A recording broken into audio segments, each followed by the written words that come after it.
L'homme et la femme ont été créés libres. Or, ils ont abusé de cette liberté. Consciemment et volontairement, ils ont violé un précepte divin que leur Créateur lui-même avait formulé en l'accompagnant d'une sanction. De l'arbre de la connaissance du bien et du mal, tu n'en mangeras pas, car le jour où tu en mangerais, tu mourrais certainement. Genèse 2, verset 17.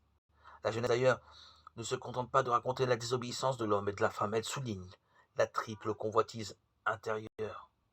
Un fruit bon à manger, agréable à la vue, désirable pour acquérir l'intelligence, qui fut à l'origine de cette faute.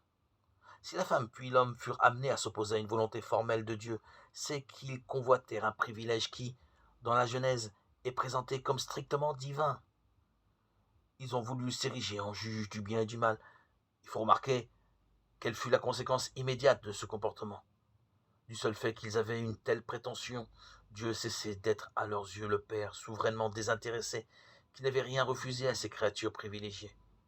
Il devenait une sorte de tyran jaloux de ses propres prérogatives, préoccupé avant tout de les défendre et de les protéger. L'homme était par là conduit à douter à la fois de la véracité de son Créateur et de l'authenticité de son amour.